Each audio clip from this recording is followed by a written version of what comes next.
আসসালামু আলাইকুম বন্ধুরা, মাত্র এক টুকরা গরুর মাংস দিয়ে পরিবারের সবার জন্য তৃপ্তি নিয়ে পেট ভরে খাওয়ার মতো একটা রেসিপি নিয়ে চলে আসলাম। আর এই রেসিপিটা একবার তৈরি করে খেলে দেখবেন বারবার খেতে ইচ্ছে করবে আর মুখে লেগে থাকার মতো স্বাদ। তো এখানে আমরা এক টুকরো মাংস নিয়েছি আর সাথে নিয়েছি এই রেসিপিটি তৈরি করার ক্ষেত্রে যেসব মশলার প্রয়োজন রয়েছে। তো আমরা যে এখানে গরুর মাংসটা নিয়েছি সেটা কিন্তু হাড্ডি এবং তেল চর্বি ছাড়া এক পিস মাংস। এখন এই মাংসটাকে একটা চপারের সাহায্যে আমি এইভাবে করে কেটে নিচ্ছি বা কিমা করে নিচ্ছি।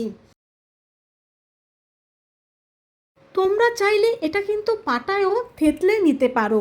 আর এখানে আমি বিফটা নিয়েছি, তোমরা চাইলে কিন্তু এখানে খাসির গোছ অথবা মুরগির মাংসটাও ব্যবহার করতে পারো। আর এখানে আমি এক পিস গোশ নিয়েছি। তোমরা যদি বেশি করে তৈরি করতে চাও সেক্ষেত্রে গোশ এবং এই মশলার পরিমাণটাও বাড়িয়ে নিতে পারো। আর এই এক পিস গোশ দিয়ে কিন্তু নিমিষে 4 থেকে 5 জন পেট ভরে ভাত খেয়ে নিতে পারবে।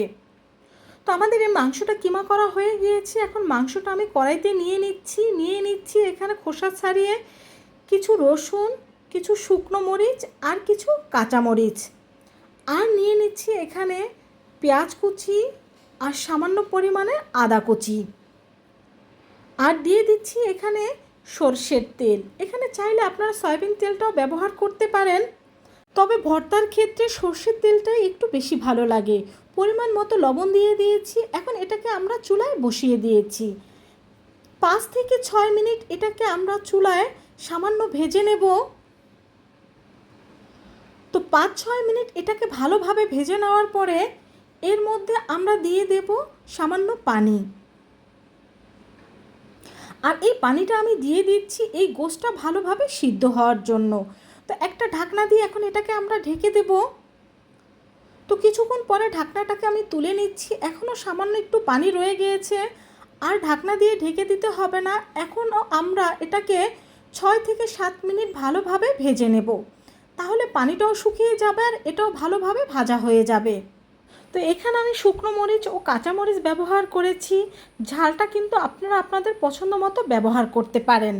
বন্ধুরা, এখন যেহেতু সবার বাসায় প্রচুর পরিমাণে গরুর গোশত রয়েছে, একবার হলো এই রেসিপিটা তোমরা ট্রাই করে দেখবে এর স্বাদ তোমরা কখনো ভুলতে পারবে না। তো এটাকে ভালোভাবে ভেজে নেওয়ার পর এক সাইড করে নিচ্ছি যেন তেলটা এক পাশে ঝরে যায়। তো তেলটা ঝরে যাওয়ার পরে এখন একটা ব্লেন্ডারের জারে আমরা এগুলোকে তুলে নিচ্ছি। তো ব্লেন্ডারের জারে এটাকে তুলে নেওয়ার পরে এখন এটাকে আমরা ভালোভাবে ব্লেন্ড করে নেব। আপনারা চাইলে কিন্তু পাটায় এটাকে বেটে নিতে পারেন। তো আমাদের এটা ভালোভাবে ব্লেন্ড করা হয়েছে, তোমাদের আমি দেখিয়ে দিচ্ছি। এখন চাইলে তোমরা এইভাবে এটাকে সার্ভ করে নিতে পারো, তবে আমি দেখার সৌন্দর্যের জন্য এটাকে একটা গোল রাউন্ড শেপ দিয়ে দিচ্ছি। তো দেখতেই পেলে কত সহজভাবে আমাদের একটা গরুর মাংসের ভর্তা তৈরি হয়ে গেল। আমি বলগুলো একটু বড় বড় তৈরি করে নিয়েছি, তোমরা চাইলে আরেকটু ছোটো সাইজও করে নিতে পারো। আর এটা যে কতটা লোভনীয় একটা রেসিপি, না তৈরি করে খেলে বিশ্বাসই করবে না। তো আমি বলবো একবার হলেও তোমরা এটা ট্রাই করে দেখবে তোমাদের কাছেও খুব ভালো লাগবে। তো বন্ধুরা, ভালো লাগলে অবশ্যই কমেন্ট করে জানাবে এবং তোমার বন্ধুদের সাথে শেয়ার করবে। সবাই ভালো থেকো। আল্লাহ হাফেজ।